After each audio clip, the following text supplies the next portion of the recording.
Welcome, ladies and gentlemen, to my new video where we're going to be going over 5 tips that every single Ahri player needs to know. Now, my goal behind this video is to make you a better League of Legends player, as well as to give you a better understanding of the champion as a whole. I'm going to put timestamps at every single point of this video so you can skip around to the tips that interest you the most. And if you want to contact me directly with any questions, I'm going to put a pinned comment down below that's going to have a link to my Discord, even if it's something as simple as just wanting to get a OPGG review or to just talk about certain builds that you think are very effective on Ahri. I'd love to hear your guys' thoughts. Finally, I'm a little bit limited with the format, only doing 5 tips because I don't want my videos to run too long. So please make sure, if you're an experienced Ahri player, to comment your own tips down below. I'd love to hear your guys' thoughts. And with all that out of the way, let's jump right into the video. Alright, getting into tip number 1, we are going to be covering a little bit of queue optimization in different game states. So the first thing that I want you guys to understand, in a 1v1 situation, you want to be relatively far away from the target when you are throwing your Q, because it's going to instantly proc the second part of the comeback damage of your Orb of Deception, ensuring more damage on it, and you do not have to use your ultimate to change the angle. You do not want to be running up to a target like that and then giving them all that time to step out of the way and dodge out of the most damaging part of your kit when playing Ahri. The second thing that I want to talk about when playing Ahri is to not be at the max range when you are trying to hit multiple targets with your Q, because you can angle it and hit several targets, and then you can further augment being able to hit several targets with the increased movement speed of your W, giving you a little bit of a sharper angle coming out of your W. And then again, we can further increase the sharpness of that angle using the Spirit Rush, as seen here. We can Q, W, R, and we're hitting all of the targets with our Q there. So using your R and your W to augment your Q's angle that it's going to be coming back on is going to be a very important thing that you guys should look to do in the game. And that will wrap up tip number 1 for Ahri. Alright, and getting into tip number 2, we're going to go over a little bit of housekeeping where we're going to be going over some builds and items that you really need and that are very, very key around Ahri. The first thing I want to talk about is Ultimate Hunter. It is great for Ahri because she is very ult reliant for her picks, and it's both a great offensive and defensive skill. She procs Electrocute extremely easily, and then getting a little bit more sustain in the early game with the Biscuit Delivery Pre-6 when you're a little bit weaker is going to be great. And then the Time Work Tonic is going to allow you to close that little bit more bit of distance to land that charm, maybe if your ally is coming for a gank. The next thing that is very important, you need to be going Everfrost when you are playing Ahri, because this is such a great, this is just perfect for any kind of pick champion, because if you land your Everfrost, you can hit confirm your E, and then your hit confirm of your E is going to fold into a hit confirm on your Q, getting a full bit of damage, and it is on a relatively low cooldown. So just looking for a pick every 30 seconds revolving around Everfrost can be a very effective way of playing out the lane. The next thing that's really important with items is getting Ionian Boots of Lucidity is just a great pickup. First of all, it's because you have true damage in your kit, so you do not rely as heavily as some other mages do with the Sorcerer Pen boots, and getting that little bit of extra summoner spell haste is going to help you because you will get your flashes up quicker than the enemy. Say if they have a very fed Jinx, maybe a 10-0 Jinx, she's really strong in the current meta, and you do a flash charm on her, or charm flash on her, and she flashes out. You know that you are going to be able to flash on that target on cooldown, and she will not have flashback up because of your summoner spell haste, and it is a affordable item option even after the nerf. And that will wrap up tip number 2 for Ahri.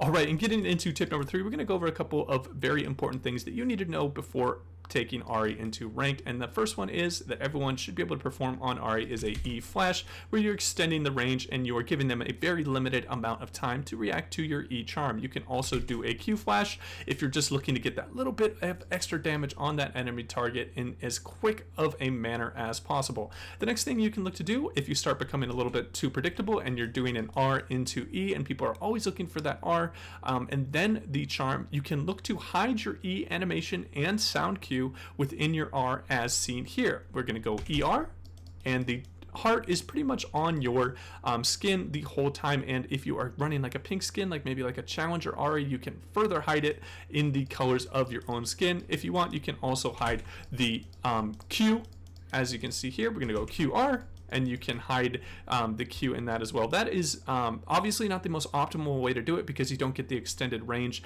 from throwing your abilities on the end of the Spirit Bush, but it is a great way, in the same way that change-ups and curveballs work in baseball. Sometimes you need to mix up your trading and pick patterns, because you really do not want to become too predictable when you are playing Ahri. And that will wrap up tip number 3.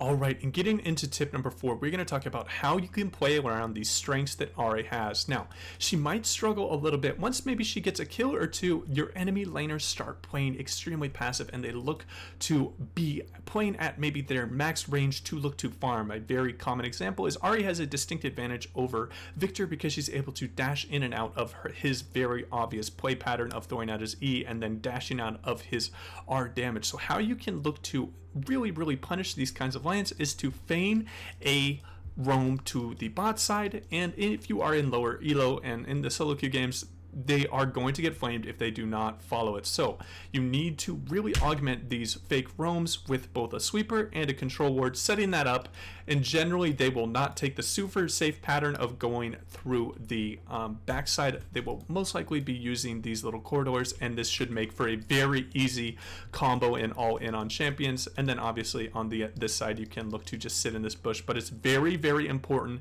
These kind of picks can go very south very quickly if you are not augmenting them with an oracle lens and a control ward, because if you're just sitting on a ward here, they're going to call the jungle over and you will get 2v1. So looking for those kind of picks is going to be rather important. And again, if you are playing maybe against a stonewall of a champion, maybe something like a Galio or a Set in the mid lane that are just looking to be tanky and better than you in the mid game team fights, looking for picks on weaker champions. Since you are a mid lane champion, you are going to have access to more gold and more experience than the enemy jungler. So it is a very effective way to play up these situations of looking to just be around the scuttle crab and looking for picks on the enemy champions when they look to take that, and then maybe invading their jungle. But again, it is very important that you're getting an oracle lens and you're augmenting these roams with control wards, and this is a great way to really start punishing an enemy that you have already beaten up in lane. They're starting to play defensive and you need to start spreading the lead to the rest of your map. If you did not know, the #1 way to affect the rest of the map when playing Ahri is to affect the enemy jungler, because it's going to put your jungler ahead, allowing for more of his ganks, and to put the enemy jungler behind,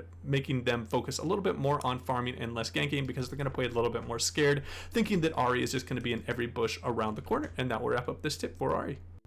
All right, and getting into the final tip with Ahri, we're going to be talking about objective control in late game team fights and how you can fully utilize her kit. Now again, you need to play towards her strengths of being a pick champion. So making sure you get a sweeper, control wards, and protecting objectives around particular times is going to be very important. Also understanding enemy strengths and what they're going to be looking to do in a common pattern. For example, Shyvana's in early levels, they can take a dragon starting I think at around level 4. Things like Warwick, things like Shaco are going to be consistently looking to solo out the dragon, and this is where you can get some very great picks on the enemy champions. Now as far as it comes to the team fights, again, you want to be looking for picks and you want to be as unpredictable as possible. So whenever you can approach from a flank, and also before the team fight even occurs, you need to be looking at the scoreboard to see where you can get the most bang for your buck with your abilities. What I mean by that is you need to take as much gold off the enemy team from the resources that you have. So if there's a 10-0 Jinx here and maybe an 0-2 Vel'Koz, you really want to be targeting that champion, and you need to have a very good understanding of where their strength and the damage is coming out from in the different game states. So always making sure you're checking the scoreboard, approaching from flanks, and being as unpredictable as possible when playing Ahri is going to really help you overall in carrying the team fights. That's going to wrap up my final tip, guys. If you have any questions for me, you can hit me up in the comments down below, and as always, take it easy.